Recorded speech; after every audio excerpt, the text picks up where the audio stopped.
It's age appropriate, inclusive, and focused on empowering, not scaring or shaming. Honest conversations about sexuality are important today. Principles behind comprehensive sexual education are right-based, inclusive, evidence-informed and age-appropriate, promotes gender equality and respect, encourages open, honest communication, rights-focused, medically accurate, culturally sensitive approach to teaching about human sexuality, covers much more than just reproduction and abstinence. Yes, it is. Let's begin with my first question to our first panelist, Dr. Paula Goyal. What is comprehensive sexual education and why it is needed? Dr. Paula Goyal. So, comprehensive sexuality education is something which has to be curriculum based, which means it has to be carried out in the schools. It has to be scientifically accurate, age appropriate, culturally relevant. It is very important to be culturally relevant because from whichever community and part of society that you are coming, you have to speak relevant to that culture. Rights-based approach related to teaching about sex, relationship and health. So we not only talk about physical health, but it also covers emotional, social, psychological and ethical dimensions of sexuality. So what does it cover? It covers human development ranging from right from anatomy, puberty, reproduction, sexual orientation, gender, identity, relationships with their friends, romantic relationships, family relationships, communications, consent, personal skills including life skills, sexual behavior in terms of contraception, abstinence, rights and responsibilities, health and well-being related to STI preventions, HIV/AIDS, menstrual hygiene, values, rights, culture, and the law of the land. It is very important to understand that we all need to respect each other, respect for self, understand the laws of the land, and also deal with the gender equity. Now, why is this needed? Because the CSE, it basically equips the young people with the knowledge, values, and the skills to lead a very healthy, responsible, and fulfilling life. In today's life, there is so much of information which is available to us at the click of a button. And most of them are, as we've seen from the morning, unfiltered information. Now, from that information to take out something which is structured, age appropriate, and educative is very essential. This will empower the young people, promote physical and mental health, prevent myths and misinformation. So if you see most of the young people, they go to each other for knowing the information, but they will not go to their doctor or to their parents. And the purpose of this is to understand that they need to get the information from the right point.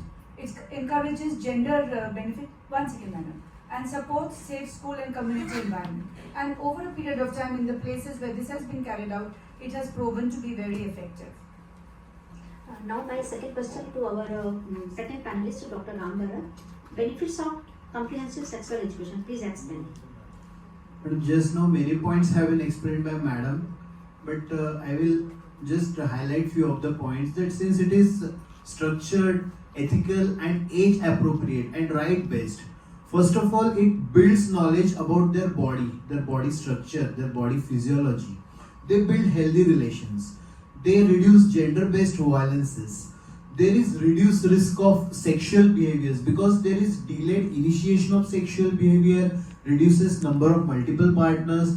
Also there is reduced risk of unwanted pregnancies and RTI, STI because there is awareness about contraceptions and barriers. Also it improves health seeking behavior for sexual and reproductive issues, knows how to protect their rights, and also it educates and fosters teens about body image, their self-esteem, and it prepares them for better. It prepares them physiologically and emotionally for puberty as well as adolescence. Okay. Lifelong impact with a positive health outcome. Teens are better informed about their sexuality, sexual health, and their rights. So now, my third question: how to talk to adolescents about puberty changes and implications of growing up at this stage? Dr. Sulha Pawar. I would like to tell everybody that the child will not come at the time of puberty to you, but they will come before 9, 10, 11 years when they are sick, when they are ill. At that time, take the opportunity and tell them that the coming next 8 to 9 years in their life are going to change their whole life. first the physical and then the social and emotional life. So puberty and adolescence both are the separate things. Puberty is going to last for a small period between around 10 to 14, 16 years. During that, they are going to get maturation of the reproductive system. They will have, it will little shorter time, they will have start of menstruation in the girls as well as start of ejaculation, sperm production in the boys. But the adolescence period is going to take more time, 10 to 19 years, probably till 21 years, till they are becoming young adults. And at that time, overall emotional development, growth spurts, development of secondary sexual characters, along with that, they are going to develop in the whole next generation. And in this, just now the professor told, the body image issues can take part. In this body image issue, we can see the body dissatisfaction, body positivity, and body neutrality. I am happy with my body. If other people are thinking otherwise, it doesn't matter me. That should be the stand for the boys as well as girls. And body neutrality also helps us to think positively in the life. Next slide. Next slide. Next slide. See, one has to reassure them about respecting their need for their privacy, respect for their own body, and help them to understand their body belongs only to them. Nobody except their doctor and their parents. Nobody is going to touch their body without their permission, without their consent. Second thing, they should understand wherever they are moving in this world, assure them that they are safe, they are secure, and help them, empower them with the help of self-defense. That is most important now. Rock and roll, it's the music of puberty. Now my last question, next question, how do we counsel about sexual behavior, respecting gender and avoiding violence? Dr. Dipti, Kannada Model. Thank you, ma'am. I think I'm grateful to AHA that I'm the only psychologist speaking at a pediatric conference. Now, Shailaja ma'am has always been involving me in the adolescent topics here. I think the time has come for all of us to start becoming very, very comfortable with talking to children about sexuality and changes. Because teenagers today are much, much more exploratory and much, much more knowledgeable. Very few parents are still comfortable. When we ask parents, are you comfortable talking to your child? They will say no, because they have not been trained. And schools are picking up the topics much later. They are taking up the topics after 8th standard, and children are being exposed in 6th standard. And the whole source is internet. So we know that they know much more.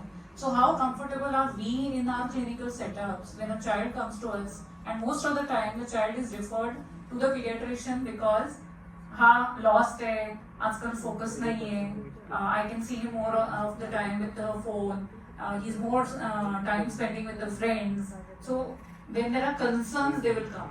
When there are issues, they will come. And they will come because तुम्ही एक aunty आहात, एक doctor aunty किंवा एक doctor uncle आहात, and you have a lot of faith in the child, and you will trust the child non-judgmentally. The parent is always going to judge the child. So the most important part is being able to not make facial expressions which will hurt the child, because everybody does that when a child starts talking about sexual questions, right? So being able to be non-judgmental and non-preachy, because the whole world is going to do that. You all are pediatricians and doctors who need to have that approach that you listen. Listen without judgment, listen without those facial expressions, which will create more and more confusion, and be able to give time, because they have a lot to share before they hear you. They have enough of information, we just have to correct the information. We have to give them the scientific information, and we have to talk a lot about being able to use consent very, very carefully, because we all know that the POXO Act is very, very, very strict right now.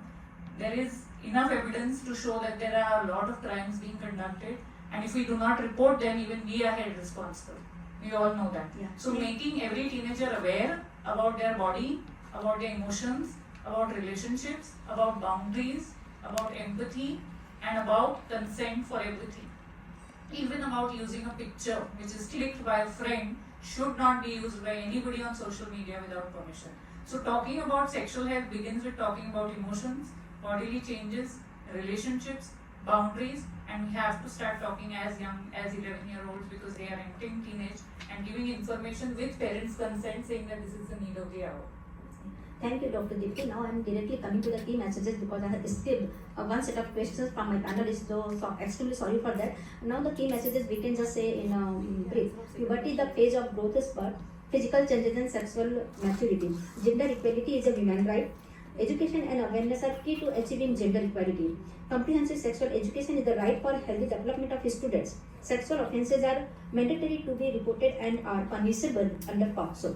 Teachers' role is crucial in promoting comprehensive sexual education and handling CSA. Many key points are there: human development, relationship, personal skills, sexual behavior, sexual reproductive health, consent and rights, gender and society, media and culture, violence and abuse prevention. Thank you all.